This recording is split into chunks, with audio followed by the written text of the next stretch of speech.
You know, it really feels every week I say the exact same thing. It's the same Jets every week, but I got to give them credit. They gave us a battle. They battled a team that was better. And it's somehow is more infuriating than if they had gotten blown out to begin with. So on the show, we're going to talk a little bit. We're going to wrap up the Denver game. We're going to look ahead to the Carolina game, talk about some of the news that's going on with the New York Jets because there is quite a bit of news. You know, we're checking on the Tankathon standings because why wouldn't we? And a whole lot of other stuff to get into as well. But guys, you know what's up. It's Wednesday night. It's 6 p.m. and we are live.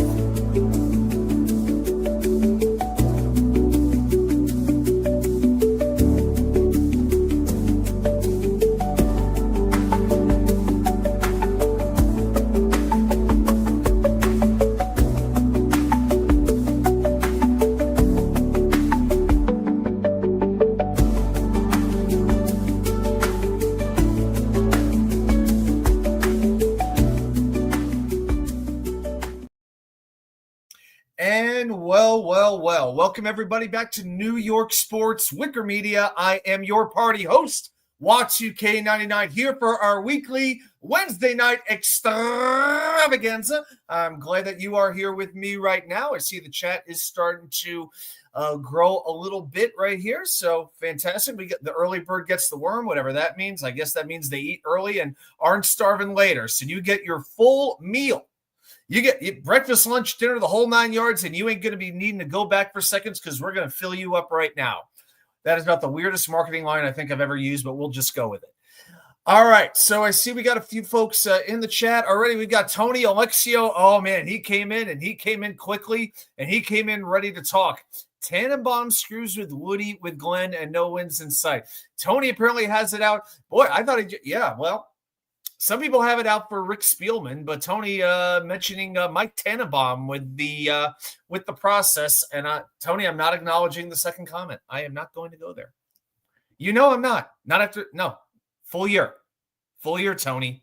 I'm not firing anybody 1 year in. It will never, ever work if they fire anybody within 1 year. Harlan Abraham taking the more positive side of it. The Jets will get better as they get more players. Aaron Glenn likes they will do better. I think that is absolutely true. I think the coaching staff is working with what they have. And even though there is definitely some star talent on this Jets roster, there clearly is not the depth that they're looking for. They need winners. They need their guys. That is what they are needing. And you can't just bring that in 1 year. Joe Douglas got this team a lot of talent. But this regime is looking for their own guys, and we saw that this week with some of the moves that were made. The thing is, I really don't friggin' know what a Darren Muji and Aaron Glenn guy is right now. I don't think any of us really know. Well, we're going to get into all of that in just a few minutes. By the way, hit that thumbs up. Helps promote the show, and you know the deal. We get 15 likes like we did last week. We will spin the wheel. All right, let's talk about what's on my mind and a little bit of what we like to call 3 and out. First of all, in the NHL, the New York Rangers, my God, 3 straight shutouts at home to start the season. I know they're playing better. They're playing hard. It seems to be working well with Mike Sullivan. Bottom line is they haven't scored a goal at home. They're 2-3. I'm almost relieved that they're going over to Toronto. Almost. Oh, my gosh. Apparently they can score when they're away from the Garden, but it's just the worst freaking luck. And not having Vincent Trocheck at center really hurts. He's on IR, long-term injury reserve. He's out for at least 10 games.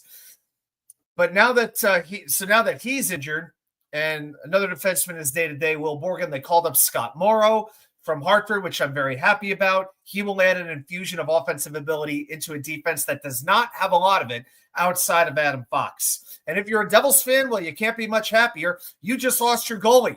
Jacob Markstrom is hurt. He's out for weeks now with a lower body injury because, God forbid, in hockey, they talk about how tough hockey players, and they are. But why can't we talk about what body part's injured? Come on. God forbid we ever say what the injury is. This isn't the playoffs. It's the middle of October. Baseball.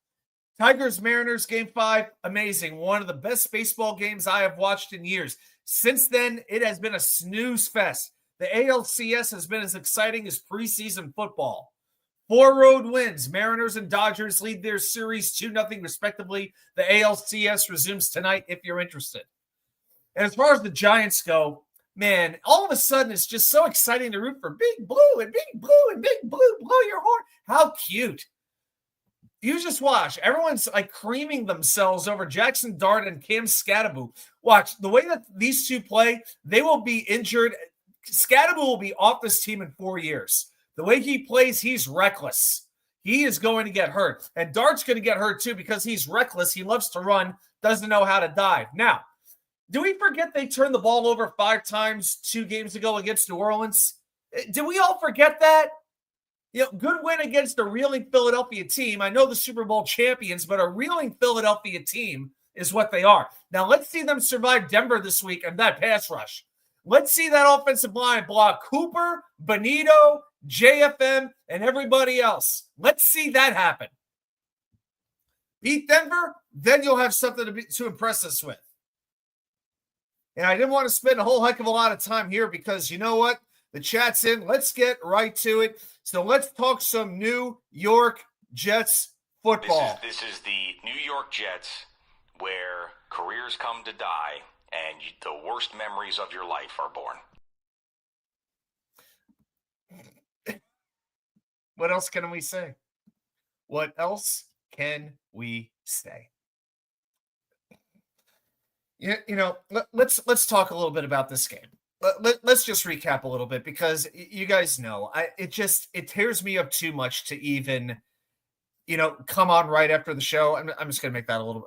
We don't need to see. I don't want Justin Fields to be too big on here. He doesn't deserve it. So I had to pick my mom up from the airport.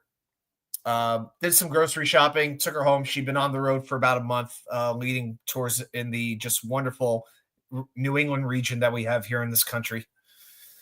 And so I didn't really get a chance to start the Jet game until about the game was halfway over anyway, which actually worked out well because you get to skip commercials and go through all the BS. The only thing I knew, we were in Trader Joe's and I saw the Jets got a turnover and I'm all but doing a dance right there in the produce aisle. You know what I'm talking about?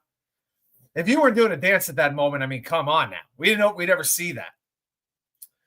But let's just think about this. And I've seen 1 or 2 people share this. Before Sunday, NFL teams in the Super Bowl era, that goes back to 1966, had a record of 62-0 when they didn't turn the ball over, took the ball away at least once, committed 2 penalties or fewer, and held the opponent to under 250 yards of offense.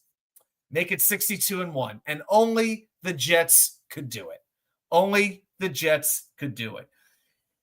Early on, it looked pretty exciting. JJ, so good to have Jermaine Johnson back with the pass rush to force the pass loose, to force it quickly. Jarvis Brownlee looks like a pretty good pickup early on. Knocks it loose. Andre Sisco recovers. They get held to a field goal. And Kene Nwangwu, welcome back. 72-yard return at one point. How many times do I need to tell everybody how good this kid is? And the Broncos did so much to keep the Jets in this game. And that's just in the first half. Dropping a 3rd down screen that would have gained an easy 1st down. The drive late in the second, they took a false start and a holding.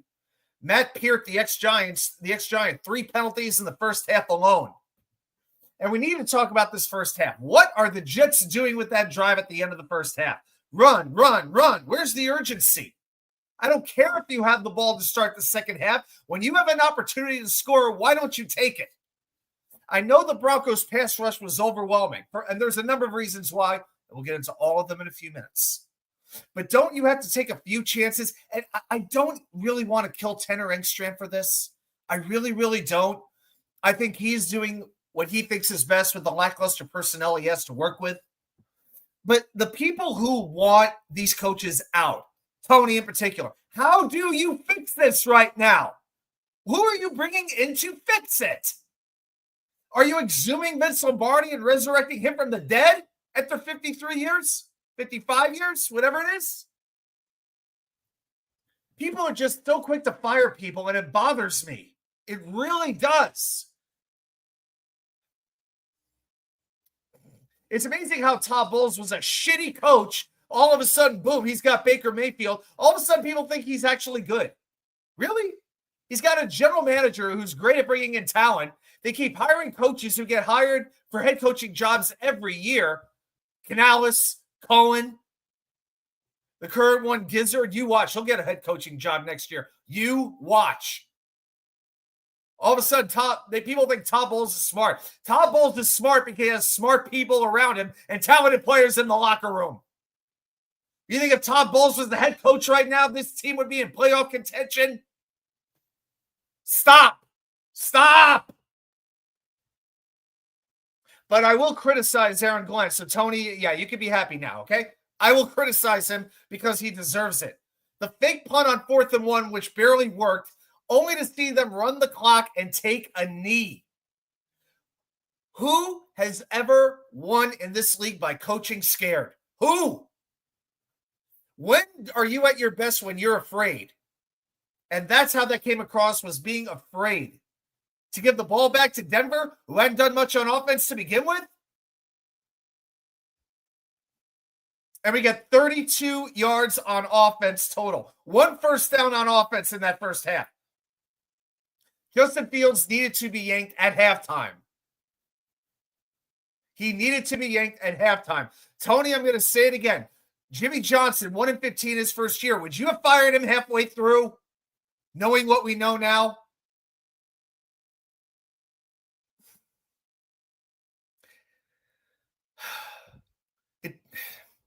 There's a lot of things that don't make sense, like why Jacksonville with Liam Cohen is doing as well as they are. How some of these coaches are actually doing as well as they are.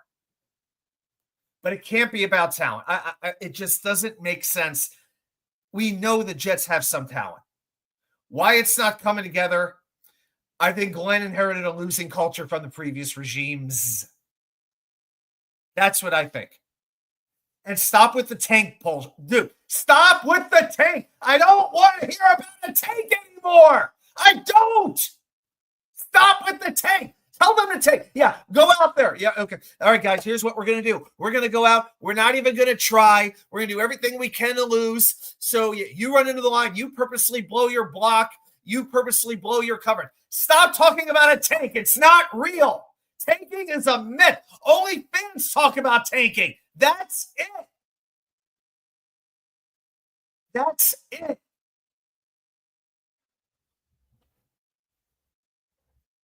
And it gets to the point when the Jets do win a game, it'd be like, oh, Aaron Glenn fucked up the tanks. Just knock it off. Knock it off.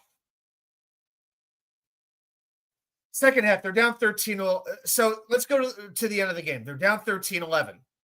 What do? Brees, run, nothing. Fields, the off-target pass to Garrett Wilson, which hurts him, hyperextends his knee, and now he's out for a few weeks. Third down, sack. Olu Fashanu completely blows the block, and Jonathan Cooper drills Fields. 3 and out. But the Jets defense comes right back. I give them credit. Give the defense credit. By the way, is anybody at one Jets drive this week happier than Steve Wilks? Anybody? They're like, well, they ain't talking about me right now. I'm off the hot seat for a week. No one's talking about Steve Wilks now. Not, at least not until next Sunday. But the Jets forced the 3 and out, capped off by a Jermaine Johnson sack. How good is he? How much is he missed when he's not around? For the people who keep killing Joe Douglas for breaking up the D-line, do they forget that Jermaine Johnson missed 16 games last year? Jets start what would be the final drive of the game on their own 44. First play, Fields drops the snaps. Breece Hall picks it up and gets 7 yards up the middle. A complete miracle as he forces 2 missed tackles on the way. Then they let it run to the 2-minute warning. Breece runs for the first down. Next play on a blitz. We know this offensive line can't pick up a blitz. Sack again. Then a pass to Garrett. He gets 7 yards. It sets up 3rd and 8. Wilson can't make the catch as Fields is late getting the ball out as Hufanga comes in and just digs at it till the ball comes loose. And that creates the decision. Do you try the 62? Aaron, 62. 60, what? 6? 2. 2. I think you know the number 2. It was on your jersey when you played your whole career in the NFL. 62, or go for the 4th and 8. And in that moment, it's like, you know what? I'm not confident he could kick it, but 4th and 8 with this offense, the way they've been playing, how can I be confident they would gain 8 yards? He opts to go for it. Should we really have been surprised? Sack again, number 9 for the game. And for Aaron Glenn to say that it would have been a 68 or 65-yard field goal attempt, he said they had the target at the 35-yard line, which would have been a 52. He made a 58-yard field goal this year already. And there were no adverse conditions in London for a change. 60 degrees, sun was shining, no wind. What was the sun deflecting off the goalposts and that would have blinded folk? What are we talking about? And with the new K balls where you or I can kick a ball 50 yards at this point, maybe folk makes it. Trying to convert a 4th and 8 made no sense. No sense at all. None. Man. Mendoza 2026. Rusty's all over him like he was all over. Who are some of the guys? Kyle Phillips, Sebastian Castro, those type guys. The guy with the French name, the guy with the French name, whatever his name was. Anyway, the offensive lineman. Yeah. Rusty's got his diamonds, but this is a diamond you won't have to dig very far. No, Tony, I am not advocating firing people over one freaking mistake. No.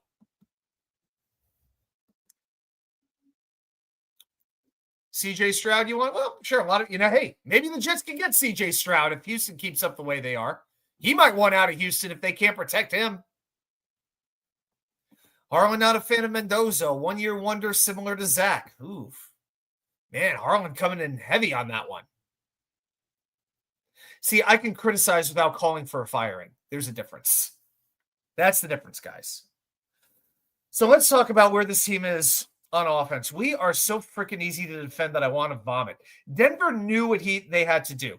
Load the box up against Brees and bracket Garrett Wilson. But I have never, I've been watching this team now for over 35 years, and some of you have been watching longer. All right.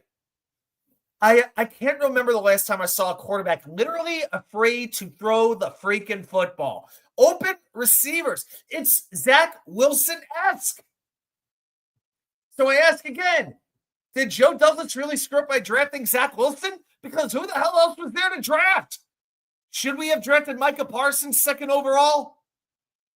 The options were Justin Fields, Zach Wilson, Trey Lance.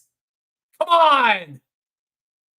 It makes me laugh, genuinely. It really does. The Jets' longest pass completion on the day, 11 yards. 11. The Jets had 0 explosive plays, 0 plays of 20 yards or more. That's the first time an offense has had no explosive plays since week 11 in 2021.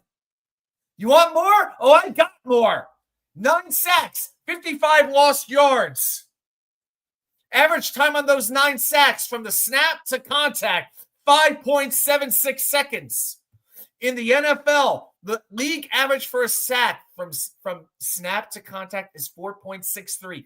Justin Fields could sit in the back pocket and bake a cake before throwing the ball. He had as many sacks as he did completed passes, 9 of each. 9 sacks on 29 dropbacks. The highest sack percentage in any NFL game since 2018. 76 yards of total offense through 3 quarters. Total yards for the game, Denver, 246. Jets, 82. Those 82 yards, the 3rd worst in franchise history. And you've all heard the biggest number coming out of the game. -10 net passing yards. The worst by any team since 1998. The last time the Jets were a real Super Bowl threat. When they were really respected. When they were acknowledged as a threat. Yeah, they got to 2 AFC championship games, but nobody was expecting it from them. 98, the Jets were the team that people were projecting to go to the bowl. Swig of water for the working man and woman. No targets to Breece Hall. 1 target to Mason Taylor. And here's where I will blame Tanner Engstrand. Justin Fields all year has had 14 design run plays. The best thing Justin Fields does is run.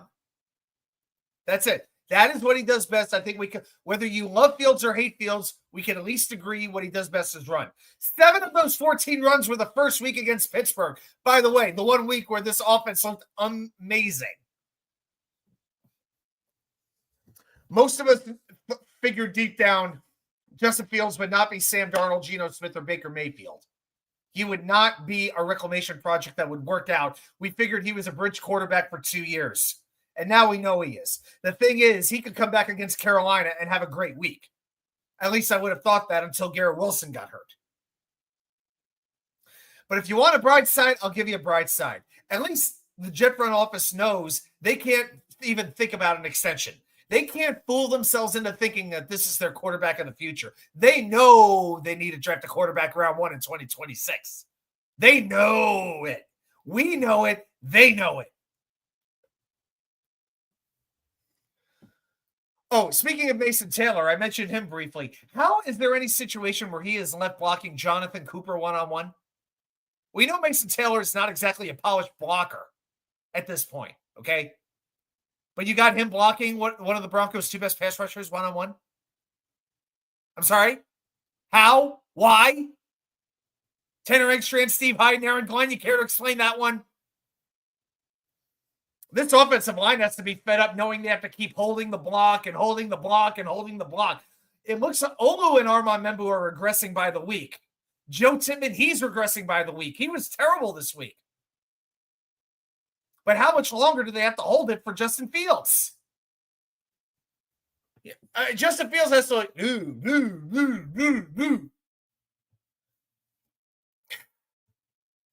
it is amazing how long he takes to get rid of the football. It is amazing. But I'll give you some more numbers because we're having so much fun with this right now. 3rd down. The Jets were 2 for 15 on 3rd down. 2 for 15. 2 for 15. No first downs at all until the 5th drive. Every time the Jets get a first down, you're pretty much having a party. Rusty, you know I do my research, right? I'm getting there. That might be one of the 5 things you need to know about Carolina. That might be coming up later. Yeah. Rusty, I love you. Rusty's on page 20. I'm only on page 4. And he wants Fields to move to wide receiver. Do we know if he can catch? If he's this afraid to throw a pass, how afraid is he to be going to be running a pattern? I don't think that's going to happen. We got it. We got it. We got it. Yes, it was a terrible decision. We know that. Harlan, I'll tell you what. Let's see if Brady Cook can play. Let's at least wait till Garrett Wilson comes back. Because do we want Brady Cook out there throwing the ball to Josh Reynolds, Allen Lazard, and Tyler Johnson as the top 3 receivers? Ooh, not me. Not me. Let him wait a couple weeks. But if it gets to the point, last few weeks of the season, I'm game. I'm game for it. He may be an upgrade over Fields. We don't know. We don't know. We don't see practice. We don't know. Hey, Billy SBC, how you doing, man? Hope you're doing well. Justin Fields is a lemon, not in the positive sense. Worst part is we can't get our money back under the New York State lemon law. Yeah. No, we got Skinner. We got Pritchett. We got Smith. I'm going to get into the receptions in a few minutes. Well, not the receptions, the transactions. But here's the thing. Eric, don't you feel like every time the Jets get a first down, you're having a party, like you want to do the Jets chant? You know, we're running the less effective ground and pound right now. This is like Woody Hayes at Ohio State back in 1965 with the 3 yards and a cloud of dust offense. And how much did they need Braylon Allen in this game? As much as they were running the ball, when you need to get the tough yards, you need a Braylon Allen in the lineup.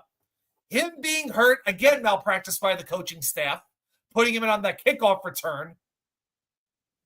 God, I hate that Allen's hurt. I hate it. Hate it. That could have really turned this game, especially late. It really could have. I really believe that. But there was good news for the defense. The tackling was much better. JJ made his presence felt. He got the Bo Nix late in the game. Jamian Sherwood, I thought, played his best game of the season, especially in the second half. Malachi Moore played instead of Tony Adams. Good decision. Good decision there. Jarvis Brownlee brought some energy. Good trade. All right. These are good things. And again, no one's up Steve Wilkes' ass right now, and I think that's the way he likes it. Penalties far better, only 2. Special teams look better, just because Kenny Nwangwu was out there. But also, every time I saw Isaiah Williams returning a kick, I wanted to throw my remote out the door. But Bo continues to deliver. McNamara continues to deliver as well. Billy with a plan. Start Tyrod, cut Fields, sign Ryan Tannehill as a backup. All right. Well, we're gonna talk about what that would look like if they were to cut Justin Fields. We are going to do that. All right. All right. All right. We know, Tony. We know you don't like Aaron Glenn. We know. It's okay. Breathe. We know. We get it. We know. So the deal with Fields' contract next year. Pardon me on that one. There we go. So $20 million is the contract for next year. $10 million of it is guaranteed. If the Jets were to cut him post June 1st of next year, you have to take on a $13 million dead cap hit in 2026. Plus, you have to deal with $3 million cap hits for the next 3 years after that. So that's if you cut him. My argument would be you could start him next year, you draft a quarterback, and then you insert him as soon as he's ready, a la Jackson Dart. But if you were keeping watch on the college quarterbacks this year, I don't know how this weekend, I don't know how impressed you'd be. Fernando Mendoza, he was about the best of the lot. 20 for 31, 215 yards, 1 touchdown, 1 interception. Dante Moore, 21 for 34, 186 yards, 1 touchdown, 2 interceptions. Lenore Sellers, 15 for 27, 124 yards. That's 8 yards per pass, 8.5 yards per pass. No touchdowns and interception. Garrett Nussmeier, 20 for 33, 254 yards, 2 touchdowns, 2 interceptions. John Mateer, who I never even heard of till this week, 20 for 38, 202 yards, no touchdowns, 3 interceptions. And Drew Aller, get well, 13 for 20, 127 yards, and an interception. About the only one who kind of emerged was Ty Simpson from Alabama. 23 for 31, 200 yards, 3 touchdowns, no interceptions, converted several big 4th downs as Alabama beat Missouri. As a matter of fact, I was actually out on the golf course with a couple of PGA golfers who were following it because they're big Alabama fans, Jason Bone and Boo Weekley. Boo Weekley actually won a Ryder Cup with the U.S. back in 2008, and Matthew Goggin was playing with them. But Boo Weekley and Jason Bone, very nice guys. Jason Bone, whose nickname is Boner, because why wouldn't it be?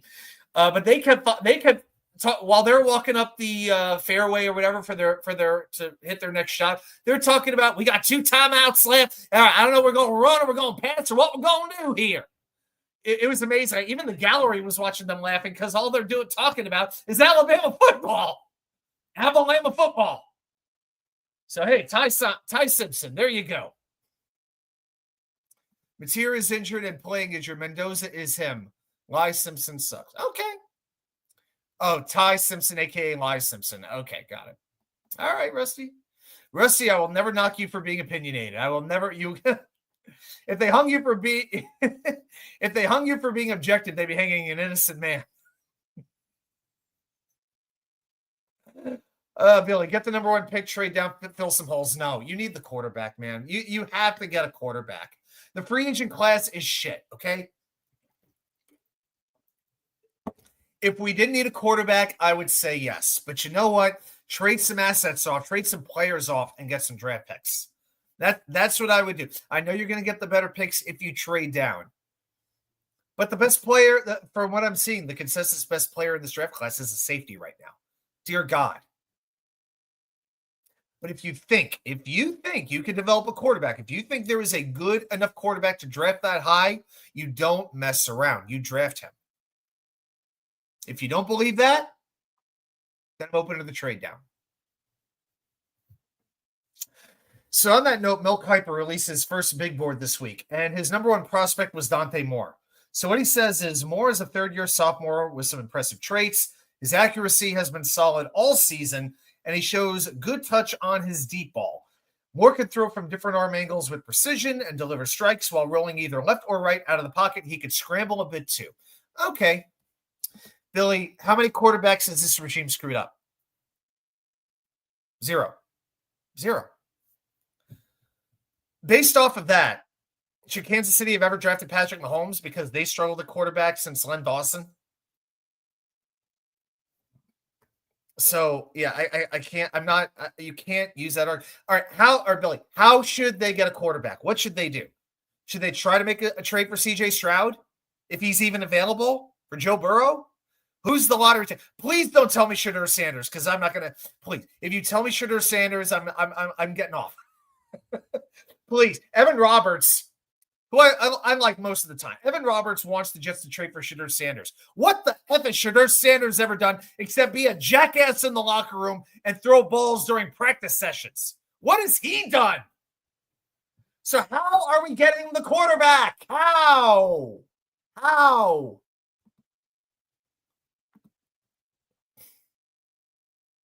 They didn't mess up Namath. They didn't mess up Pennington.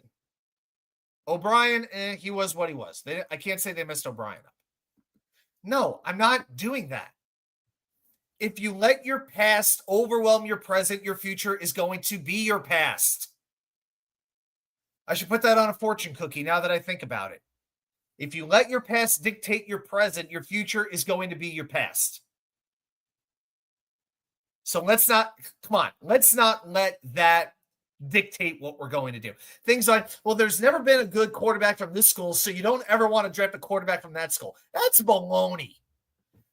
Who was the greatest quarterback out of Texas Tech before Patrick Mahomes came along? I'll let you all Wikipedia that one. I got to find it.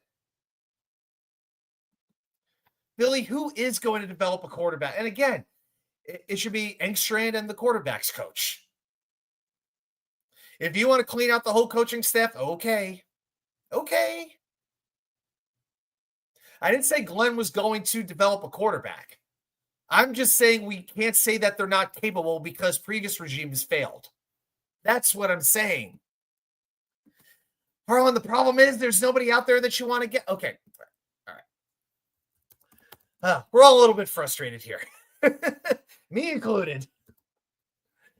I've got stitches all through my back right now. I had back surgery yesterday, so I do have a little bit of pain in me right now. So I will point that out. I'm okay. I'm doing, I was never not going to do the show tonight. Just letting you know, I got a little bit of painkillers and 2 layers of stitches in me right now from yesterday afternoon. But I'll be okay. Yeah, I think I need something stronger than water on this one. All right, so let's get right to this. I'm just going to read this off for us. All right, I'm pulling up the class. Yeah, Daniel Jones is a free agent. You think that Indianapolis is letting him get to free agency? Aaron Rodgers. Yeah, let's bring back Aaron Rodgers. Yeah, let's bring back Rodgers. Please. Russell Wilson, done. Marcus Mariota, fine as a backup. Zach Wilson's a free agent. Tyrod Taylor, Joe Flacco, Kenny Pickett, Jimmy Garoppolo, Mitchell Trubisky, Trey Lance, Case Keenum, Josh Johnson, Carson Wentz. Do I need to keep going on? Daniel Jones is going to get a contract, okay, from Indy. Would I bring him here? Yes, I would. I would bring him here. I was open to bringing him here after last season. But hey, DLDX, yeah, let's see the Jets. I hear Mark Sanchez is available. They might want to take a stab at that one. A little bit late, but all right. Oh yeah, I'll be fine. I just got to have the stitches in me for 2 weeks, and then right now I'm not supposed to lift anything more than 10 pounds. I'm really restricted on exercise. That's what's driving me nuts. I'll be okay. Yeah. Had a shot of Jack last night. 1 shot of Jack. So, yeah, beer. Yeah, I need a little bit more than beer to get me through that one. But I had some amazing Mexican food. Had a great steak burrito, mahi wrap, some good guac. So, delicious stuff. And some good Mexican. Went to my favorite Mexican restaurant down here in Raleigh, and that definitely helped make me feel better. So, and I might have had a margarita. Not going to lie about that one. So, again, I question who wants this job. If we fire Aaron Glenn, if we fire one of our own, 1 year or less than 1 year into it, what coach is going to want this job? They'd be like, they got rid of one of their own after 1 year. How soon will they get rid of me? I mean, again, are we going to exhume Vince Lombardi? Are we going to exhume Bill Walsh? Hey, maybe Bill Belichick shakes free. Maybe we can bring him in. You're in Charlotte. Woo! Woo! Yeah, I'm just a ride away on the Amtrak on the Carolinian train, Rusty. Sure am. I love Rex as much as anybody, but I'm almost at the point where you almost need a GM coach, where you need one person who is the boss. Maybe it would be Mike McCarthy if he wants to coach. I don't know. Cliff Kingsbury, I've heard that name. Is he commanding respect right away? And I firmly believe the Jets would have hired Mike Vrabel if the Patriots coaching job didn't shake open. I firmly believe that. Just said. Just the timing of it was shit. Just was. I don't know if Gruden wants to coach, but you know what? I'm crazy enough to give it a try. I don't know if he's going to develop a quarterback, but I don't know.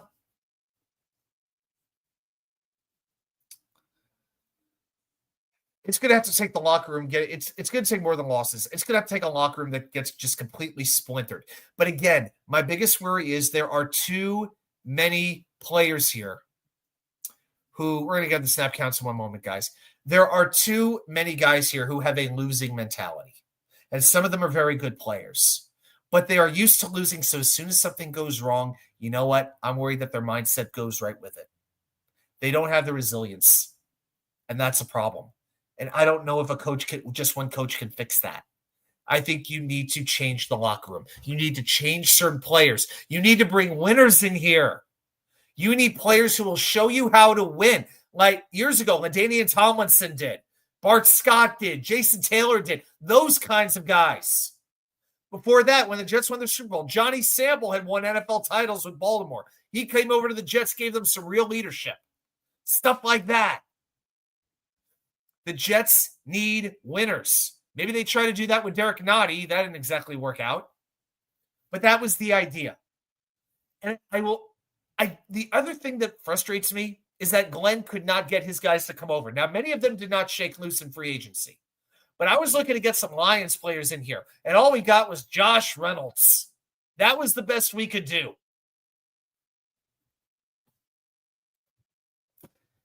I think if he had been able to bring over a few of his better players like Rex was able to do, with Bart Scott and Jim Leonard in particular, that would help establish I hate to use the word because it's so overused, but culture.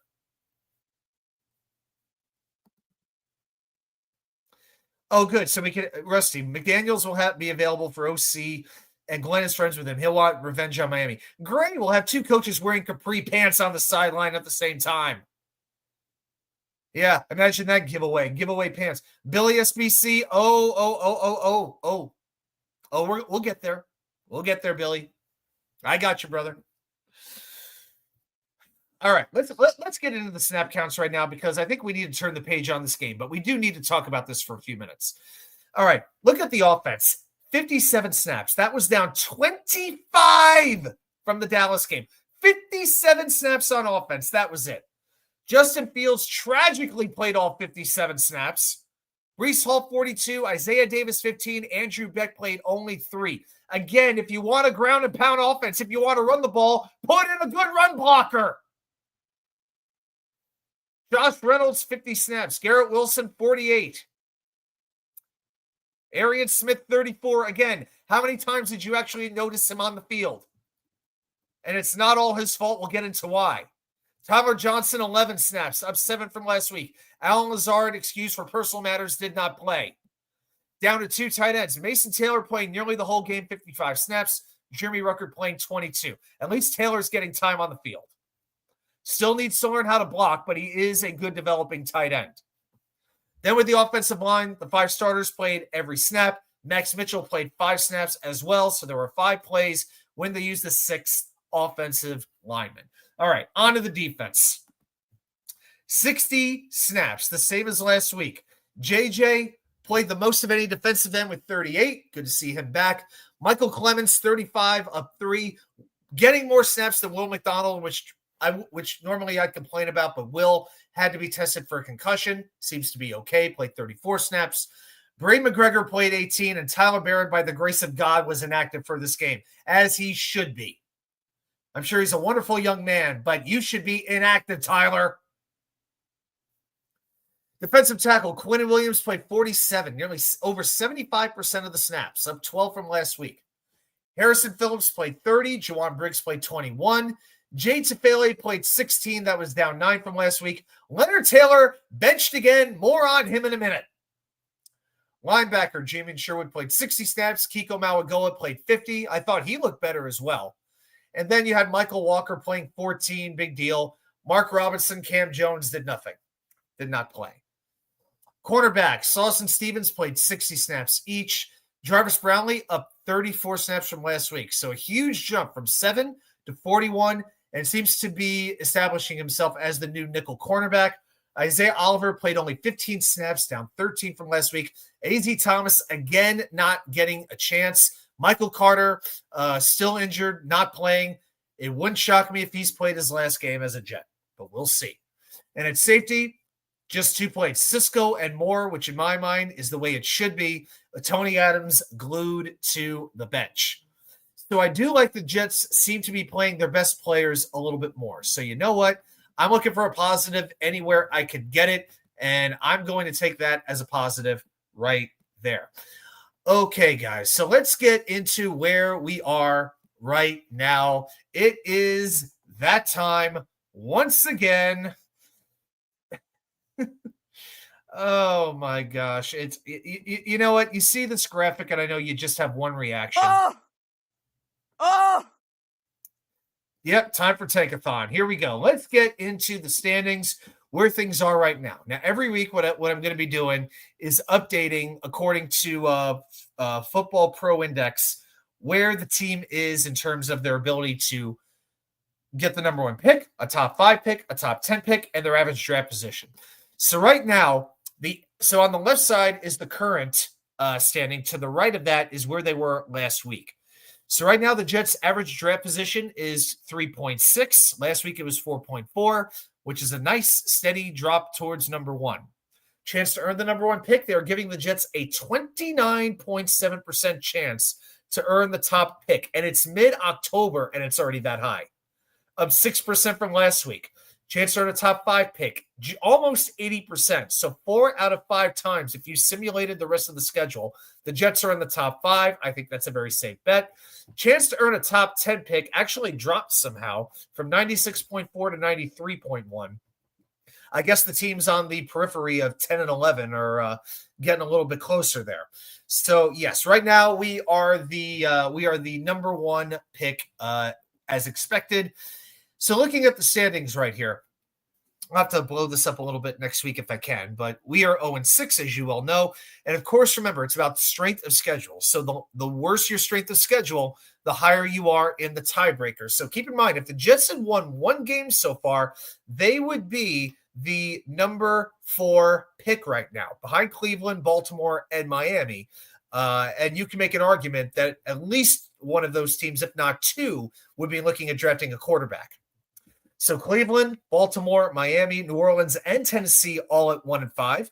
And Miami and Cleveland will be playing each other this week. So one of those teams will not be 1 and 6. And then spots 7 through 10, you have Cincinnati, the Raiders, the Giants, and Arizona.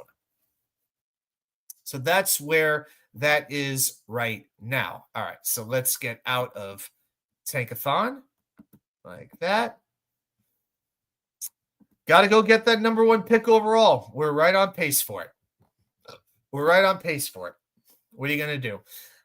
I would just like to lose with the kids. That's about all I really want to do. All right, let's get into some of the news here. Hey, Grandizer, how you doing, man? Hope you're having a great week. I appreciate it. Yeah, we play a lot of those teams soon. Hopefully we can secure the first overall.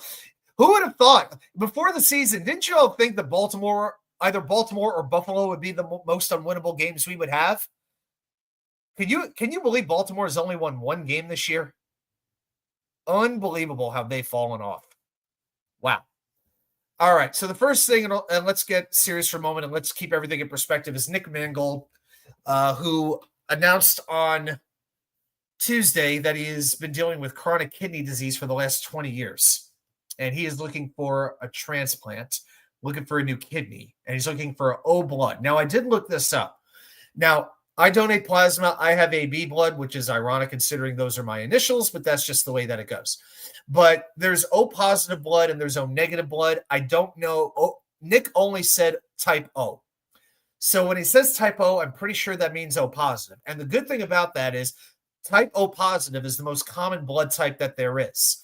In the United States, 36% of people have type O positive blood. Type O negative blood is 14%. And with my type, it's like 2-3%. It's a very rare kind of blood. So over a third of Americans have type O blood. So that is very encouraging that there could be a larger pool to help out Nick. So it's a situation where there's a list, but if you want to donate it to one particular person, then they jump the list. That's basically how the system works. So he is on dialysis. So yes, definitely prayers for him, Rusty. Absolutely. And I've got a pretty good feeling with this community between the Jets, Ohio State, and all the people who know him that it will happen for him. I've just got a good feeling about it. I only have 3-player jerseys. I still have an Aaron Rodgers because I just haven't had the nerve to burn it yet. Chad Pennington and Nick Mangold. Those are the only jerseys I have. Nobody else has moved me enough to want their jersey. I did have a Darrelle Revis jersey that was a gift to me from an ex-girlfriend who was a Giants fan. I ripped that to shreds once we broke up, and then a year later he went to the Patriots. So that jersey got torn, and I've never regretted that decision. Maybe I should have sold it, but hey, it's okay. So, Nick, not that you're ever going to see this, but we love you, buddy. You're going to make it through. We believe it. All right, let's get into this. Leonard Taylor. This was a player who early on was slated as maybe a third, fourth round draft pick, and the Jets were able to get him as an undrafted free agent, and I was thrilled. And last year, I felt it was kind of a developmental year for him. He had a few pressures, had like 9 pressures, but I thought it was a player who, you could develop, who's a good pass rushing defensive tackle. And yet, this new regime clearly didn't look at him that way. They prioritized Derek Nottie over him before they cut him. They prioritized Jay Tufele over him based off one good preseason game against Green Bay, and he's done absolutely nothing since. But Taylor had been inactive the last couple of weeks, and then finally they announce that they released him. So you watch. He's going to get claimed, and he is going to be a productive player. I promise you that. This is not Malachi Corley. I believe he could be a good player, and I believe he will be a decent NFL player. I'm not saying a Pro Bowl player, but you watch. Next time he faces the Jets, he's going to have a sack. You know it. So, Leonard Taylor, we thank you for your year and a half. You're a good dude. I'm sorry that this regime did not believe in you the way the previous one did, but we do have a certain tradition around here. Leonard Taylor, you are no longer a New York Jet. Therefore, be gone! Be gone!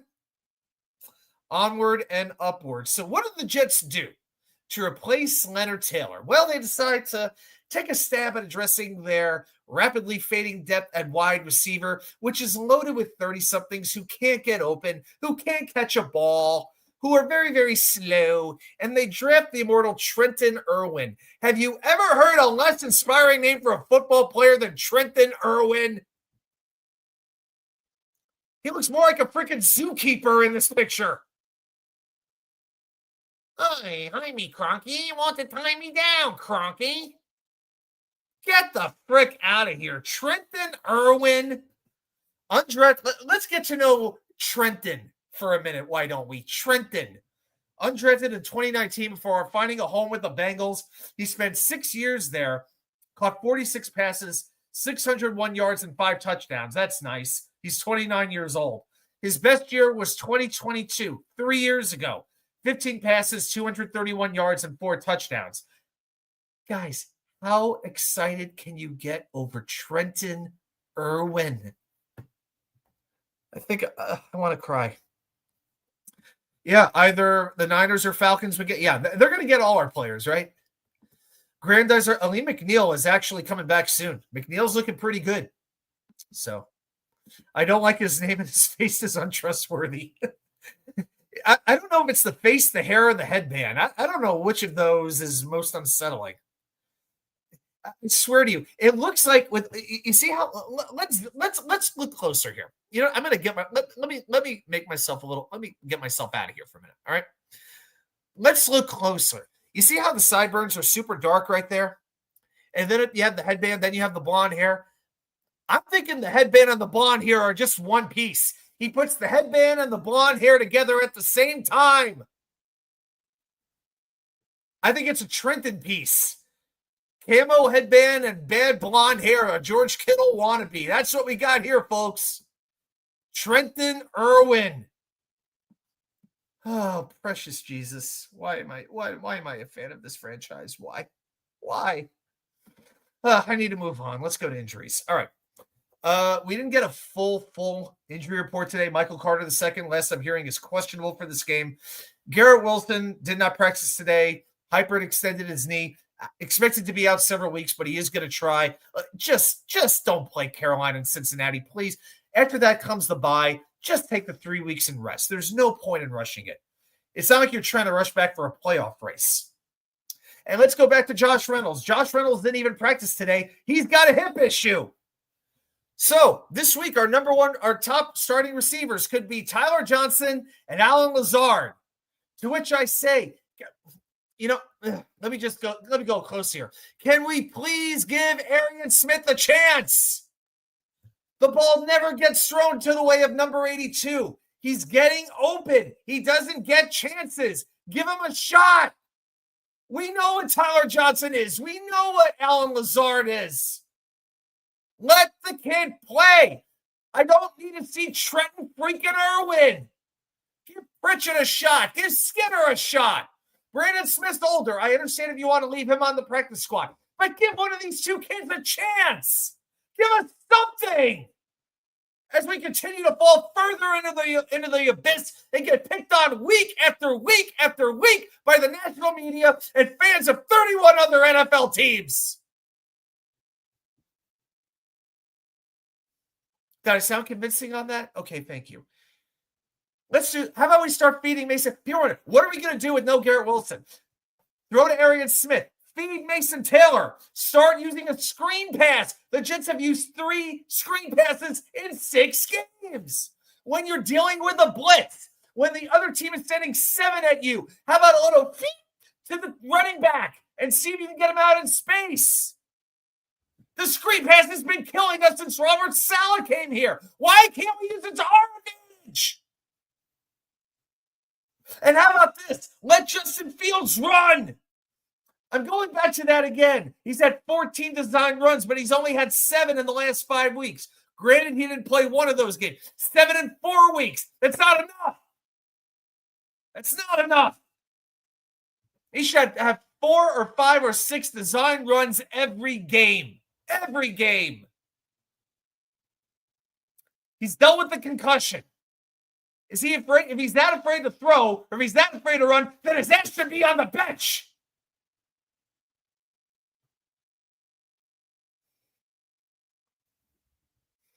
So let's see this week what Tanner Engstrand really is. For the people criticizing Engstrand, and he deserves it for last week, for some of the play calling. Now you got a challenge, Tanner. Now we're going to get to know you. You don't have your top receiver. Your only legitimate NFL wide receiver in the lineup this week. Let's be real. The only one. Can you work a decent offense? A decent offense. Just a decent offense. Can this offense get, let's just say, 20 points? 20. Against the Carolina defense that doesn't do very well at stopping the pass. They stop the run well. Can we come up with a plan to move the ball down the field and get points? You have some capable players. Figure out how to use them to the best of their ability.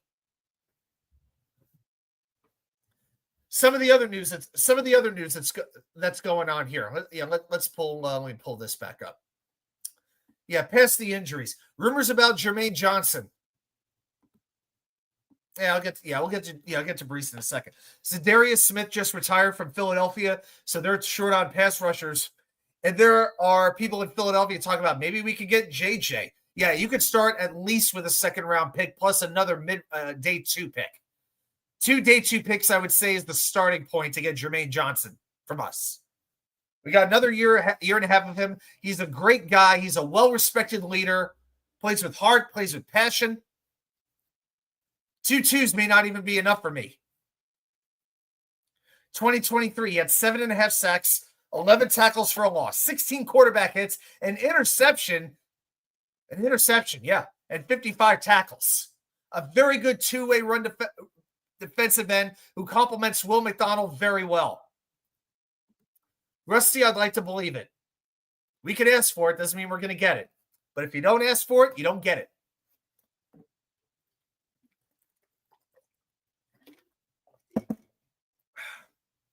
And we have to spend a minute here on Breece Hall and about the other trade rumors going around. So tonight, one of the things I want to talk about is who the Jets could trade before the deadline. Now, the deadline is November 4th at 4 p.m., so 3 weeks away.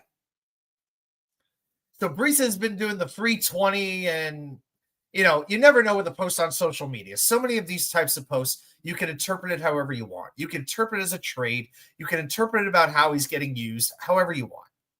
Okay? You can always view it in a prism that allows it to fit your own narrative.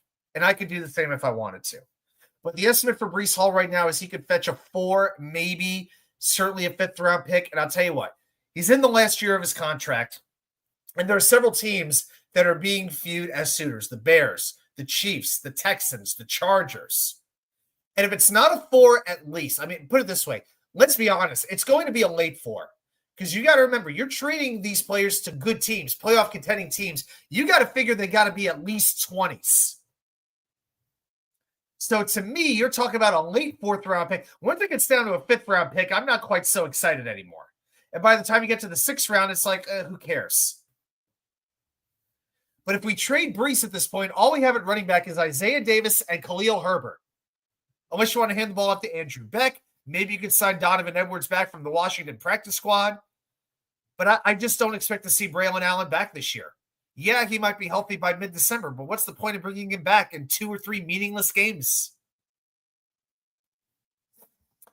The Cardinals, why? Well, you've already got Michael Carter. You've already got Bam Knight. Why don't you just complete the friggin' trifecta? Why not? But I got to tell you, the way the Cardinals are playing right now, the way they're blowing games, they're 2-4. How much confidence can you really have that they're going to be buyers? So I'd be a little bit surprised with Arizona. I'd be a little surprised. Arizona is not that much different than the Jets. They got some talent. They'll be in games, but they constantly find ways to lose. Look at the only way they were able to win a game, that comeback against Tennessee. The fact that they won that game was absolutely absurd that they won that. The Cardinals are not that far off from the Jets. Dude, Grandizer, they lost 3 straight games on walk-off field goals. It ain't your year when that happens.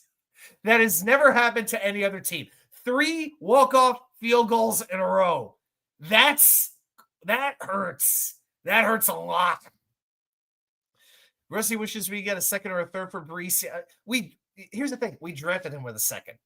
These years later, we think we're going to get a 2 for him with the injuries and the fumble issues and the drop issues. We know he's explosive, but he's not going to get the dirty yards. If you can create some daylight for him, you might have something. Yeah, Tennessee. Oh, yeah. Was that right? That's right. Tennessee beat the Cardinals. Yeah, right. It's the other way around. That's right. That's right. Yeah, it was that game. But the bottom line is it was absolutely stupid. Yeah, but the Cardinals did. Yeah, the Cardinals lost 3 straight walk-off games on field goals. Yeah, Seattle. Yeah, right. San Francisco, Seattle, Tennessee. So yeah, Tennessee beat Arizona. Oh, that's right. Arizona won their first 2 games of the season. That's right. New Orleans and Carolina, 2 powerhouse teams at the time. All right. Yeah. So they've won 2 games. All right. There you go. So All right. Thanks for looking out on that one. All right. Oh, by the way, let's do it's. I see it's 7 p.m. Eastern Standard Time on this Wednesday night.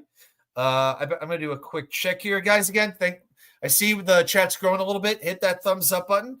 Remember, we get to 15 likes. We're going to spin the wheel a little bit later. All right, we still got a little ways to go. So if you want to spin the wheel, hit that thumbs up. There we go. That's a nice little uptick. There we go. Very good.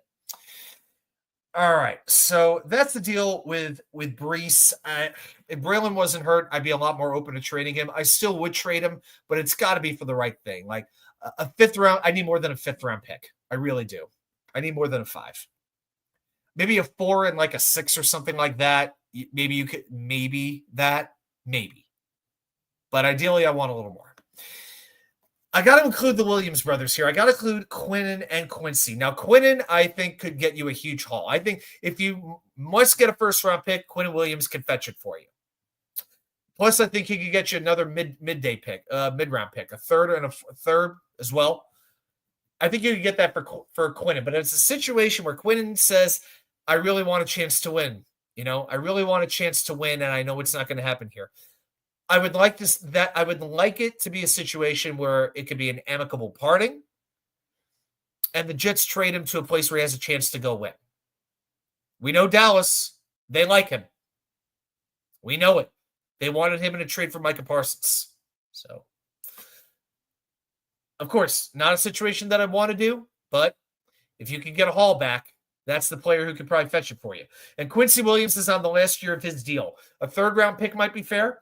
I'll tell you what. Do you think San Francisco could use him after Fred Warner went down for the season? You think Robert Saleh wants Quincy Williams back? I think Quincy Williams is a very possible trade candidate. Very possible. And I want a third for him. All-pro linebacker. I don't care if he's in the last year. San Francisco is going to be in contention. They got to replace one of the maybe the best linebacker in football. I think that could happen.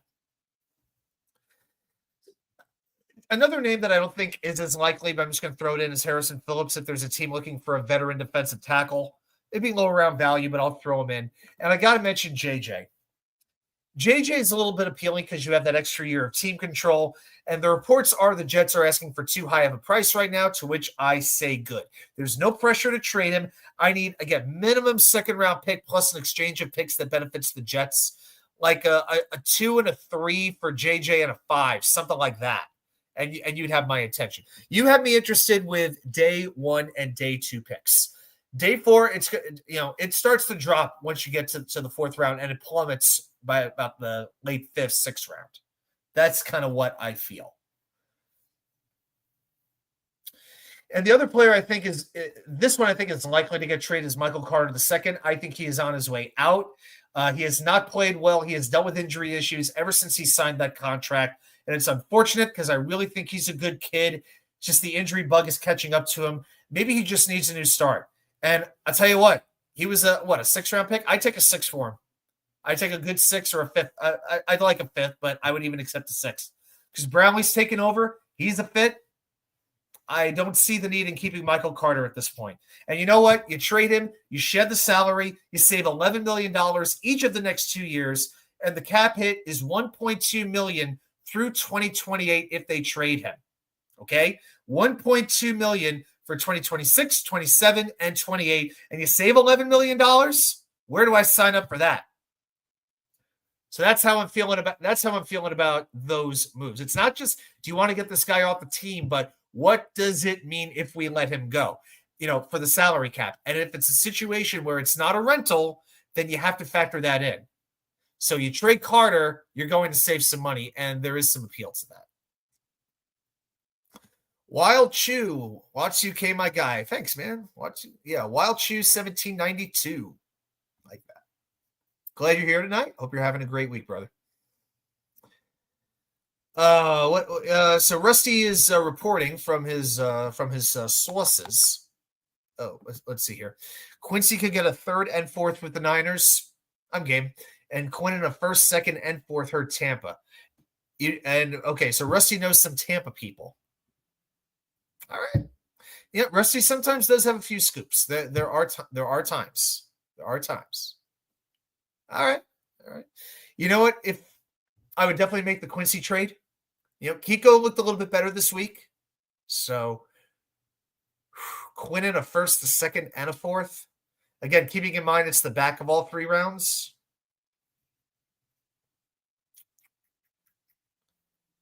Not the worst idea in the world. Because the Jets don't have their 3rd round pick this year. So now you have 2 1s, 2 2s, and 2 4s. If you really want to transform the locker room, you might have to really consider that kind of a move.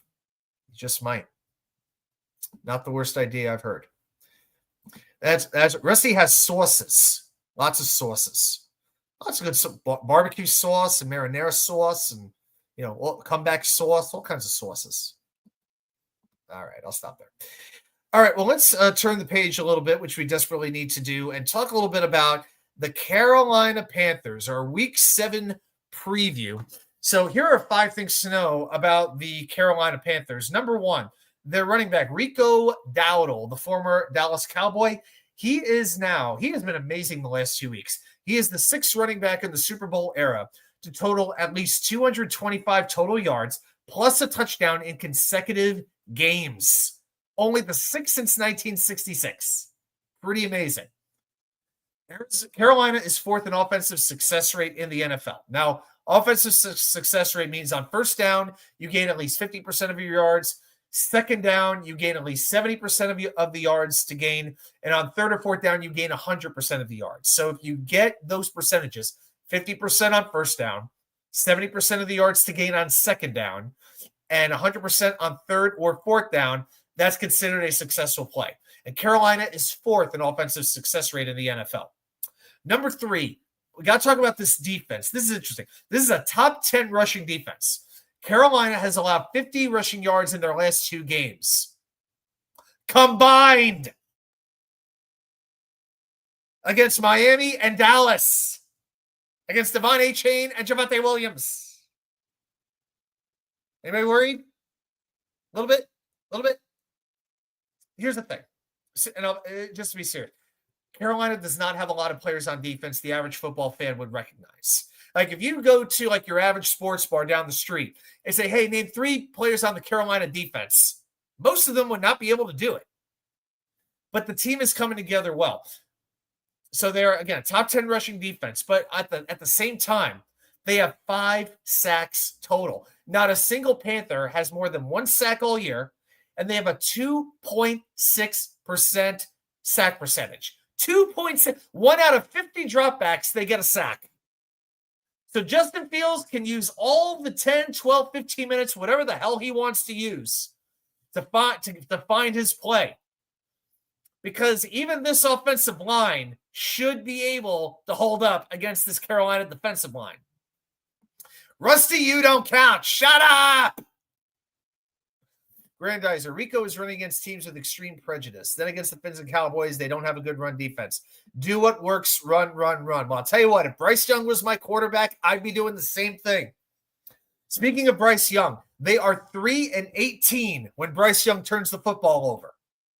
Number 5, and this goes back to what was mentioned earlier in the chat. Carolina is 3-0 at home and 0-3 on the road. That's right. They have yet to win a road game. And hey, this may be the first game all year, the first home game where the opponent team is not traveling. Who have we had at home? Pittsburgh, Dallas, Buffalo. Won't be the case this time for a change. So that's encouraging. So if you're looking for something optimistic about, there you go. There might be 20, 30,000 empty seats at MetLife Stadium on Sunday, but that's besides the point. That's besides the point. All right. Okay, guys, I'll tell you what. I think it is about that time of the week. Tony Alexio doing anything he can to take a shot at Aaron Glenn. Anything he can. Quincy is an all-pro. We better get at least a 3rd for him and then some. Again, when it's a rental situation, but I think the injury to Fred Warner just made that very possible. But if I had been on two players getting traded, and notice on my list, the only offensive player was Brees. I didn't list anyone else as a trade candidate. But if I had been on 2 players getting traded, it's Quincy Williams, it's Michael Carter II. Those are the 2. And if Braylon was healthy, I would throw Brees in there maybe at number 3, but I can't. I can't right now. I just can't do it. Because then what the heck do you have on offense? Again, Khalil Herbert and Isaiah Davis is your running back duo. Come on. Wild Shoe wants to throw in John Simpson as a trade candidate. Starting offensive lineman, that's a little bit more. That's a little tough, because that's really everything. I mean, if you want to plug in Xavier Newman, I guess you could, but yeah, I don't know. And here's the thing: the Jets might want to keep John Simpson. They have 2 free agent starting guards at the end of the year. If they trade Simpson, you can pretty much rule out the chance of him coming back. So if you're doing that, you're basically saying, see ya. That's a risk you take. Wild Shoe wants to play guard. Can you play wide receiver? Because we could use a few of those. I don't know your height, weight, what your 40 time is, Wild Shoe, but I'm willing to bet you could contribute maybe 2-3 plays a game. I'm willing to bet on it. Oh, boy. I'm still looking forward to a week where I don't have to come in and yell. And this is me yelling 3 days after the game, too. What can I do? What can we do? Grin, bear it, and just take it up the ass. That's about all we do. All right. Well, on that note, there's no smooth segue there. But everybody, you know what time it is. It is that time of the week. Every week, you know what happens. I head down into the labyrinth of Jets knowledge.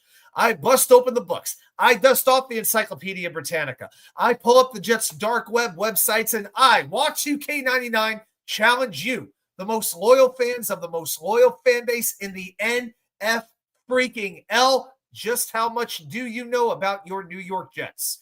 So if you are ready, and I know you're ready, let's play Jets trivia. All right.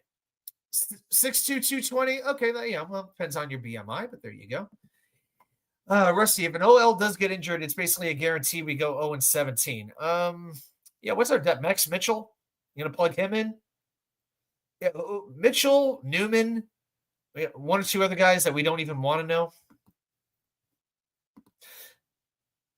Yes, I calm down. Let's see how I feel next Sunday. Billy doesn't see the Jets beating the Panthers. Billy, what team do we see them beating right now? What's the team? Now, if the defense keeps playing how they did, they play last Sunday if they played this Sunday the way they did last Sunday, special teams the same, they could beat a couple of teams. But the thing is, with Justin Fields, we got to remember this. Week to week, you never know what you're going to get with him. And I would have a pretty optimistic feel about this game if Garrett Wilson was healthy. If Garrett Wilson was healthy, I'll be honest with you, I would pick the Jets to win the game. Believe it or not, I would. With Garrett out and Carolina being a very good run defense team, I just don't know how it's going to happen. I just don't know. But those videos are a little bit later in the week. When I do my Jets preview video, when I do my 5 bold predictions and score prediction video, and of course Thursday night when I will release the confidence picks video as well. Cleveland or the Saints, maybe we can beat. That's a 50-50. Why not Cincinnati? Why not them? Yeah, I would have said Atlanta, but you never know what you're going to get with them. Miami, is Miami still a world beater? Yeah, we know they got no shot against New England. Baltimore is still beat up as hell. I mean, if Lamar's back, then that's different. But if Lamar isn't ready for that game, then who knows? I think he will be back, though. But again, one thing we have learned, unless you're the Jets, the NFL is a week-to-week league. Things change so quickly. Picking these games, I swear to you, it's harder than it's ever been. It's like the NCAA tournament. Every year, it gets harder and harder and harder if only other things were the same way. All right, on that note, let's go. Speaking of hard things, let's go to trivia. Oh, Lord, forgive me. I'm sorry. I'll see you on Sunday. Okay, tonight's question. Now, this is going to be a Jets-Panthers question. It's a week-to-week league, Billy. It doesn't matter. It doesn't matter what happened 2 weeks ago. How could Buffalo whip us week 2 and get their ass whipped by Atlanta? Oh, boy. All right, tonight's question, guys. Guys, focus. All right, 5 minutes on the clock. Here we go. Tonight's Jets-Panthers question. Shoot. Okay. Never mind. That's the wrong question. All right. I'll get the right one up here. And if I can't, then I'll just have to put it in the chat.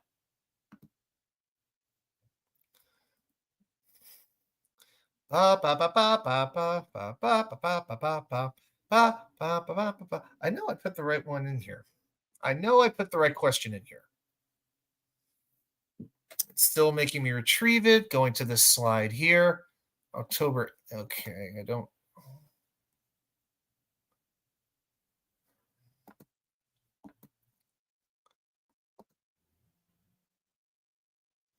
All right, guys. I'm just going to throw the question in the chat. So yeah, that's my mistake. All right, so the Jets have lost 3 straight games to Carolina. The first of those games was in 2013. They lost that game 30-20. The question is, who scored the only rushing touchdown for the Jets?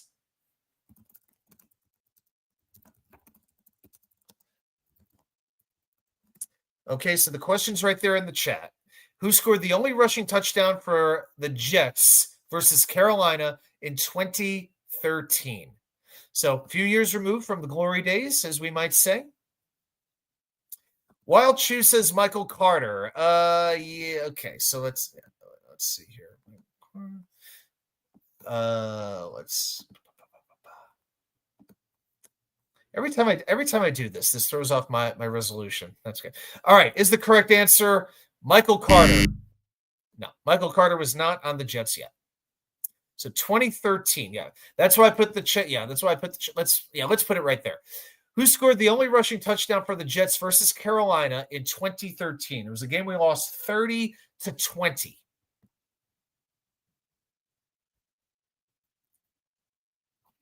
There we go. Yeah, so we can get the question on the screen. There we go. It's just not the big slide. Wild Chew says Leon Washington, and Grandizer says Bilal Powell. All right, how about those? No. That would be a no to both. This answer is not so obvious. I will grant you that.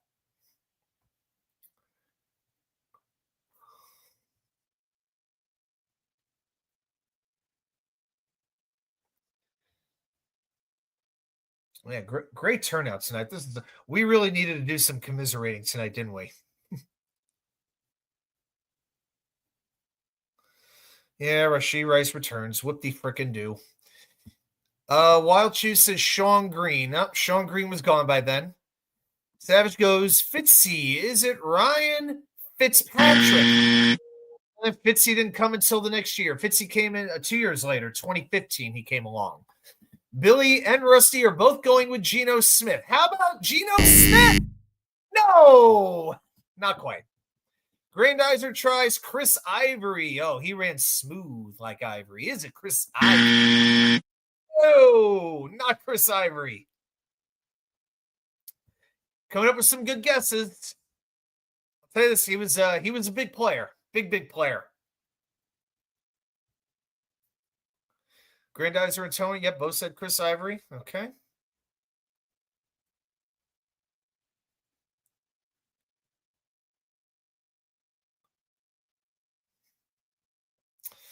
Looks like we're strong. We got about a minute and a half to go on the clock here, boys and girls. Let's see. Brock Bowers and Jacoby Myers did not practice for the Raiders today. My fantasy team is in trouble. Puka Nacua did not practice today either.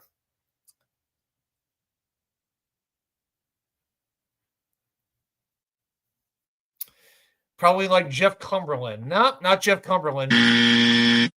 Not quite. All right. A little over a minute. I'm worried if I give you the answer. He was let's see. How can I help you with this? Big player. Was the first round Jets draft pick. How about that?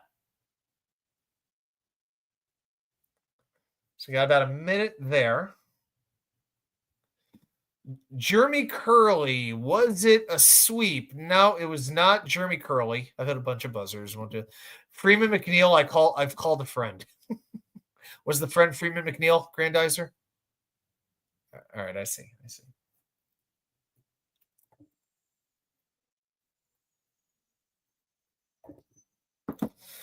Was not Jeremy Curley. Wild Chew goes with Dustin Keller. How about Dustin Keller?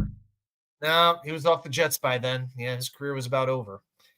15 seconds, guys. I'll give you one more hit. First round draft pick by the Jets.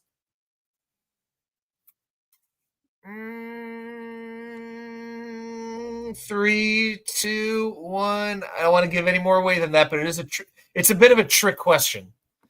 Was it Mark Sanchez? No, it was not. It was not the Sanchez. Yep, you try that one last minute, but unfortunately, yeah, not correct. Okay. Oh, Billy SBC trying Tebow. Tommy Bohannon. Is it Tommy Bohannon? No. All right, guys. I got to go ahead and give it away. The correct answer, I'm going to type it in the chat, is defensive tackle Sheldon Richardson. Sheldon Richardson ran for a touchdown in that game against Carolina. If I told you he played defense, let's be honest, that would have completely ruined it, So, yeah, I didn't want to give any more away than that. So, yes, it was a bit of a trick question, but I try to give what I could on that one. So, there we go. All right, guys, I'll tell you what. I think we're going to go ahead and it kind of was a trick question, but honestly, you guys have been doing pretty well the last few weeks. But I only asked for one answer. Yeah, I try to vary it. Reasonable versus kind of challenging. So, yeah, they pulled because Sheldon was getting some runs back then. Yeah, he was getting some opportunities, just like Fridge. Absolutely true. So, I probably wouldn't have come up with the answer either if I'm being fair about it. So, all right, guys. Well, I got to go lie down. Try to continue to heal up since I can't really be exercising for a couple weeks. So, yep, I'll get better. I just hope the Jets will as well. I think that's about the only way I could really sum it up. So, everybody, thank you so much for joining me tonight, as you do every week. I appreciate it. I do want to make one announcement real quick. So 3 weeks, the show that 3 weeks from tonight, Wednesday, November 5th, we will be rescheduling that show. I will be doing, hey, Scott Foster. Oh, with the late arrival. There you go. Hey, Scott. So I will either be doing the show likely either Tuesday night or Thursday night. I'm going to have to reschedule that. I have another commitment that night that this one I just can't get out of it. So right now I'm thinking maybe I'll try to do a Tuesday thing and a Tuesday recap and then maybe a Thursday sort of preview. Maybe we'll divide it up. I haven't decided yet exactly what I want to do, but 3 weeks from now I will be rescheduling. I will let you know for sure once I am able to decide on that. All right, everybody. Again, have a great night. Have a great rest of your week. Don't let the Jets ruin your life. And I will see you all right back here with more content from you know where. I know it was just coming up. Wicker chair, where are you? Hey, chair. Let's try this again. That's it. The wicker chair. Yeah, Grandizer, I just had back surgery. I'm all right. I'll be all right. Just I have stitches in me for a couple weeks, but I'll get through it. All right, everybody. Have a good night. I'll see you later.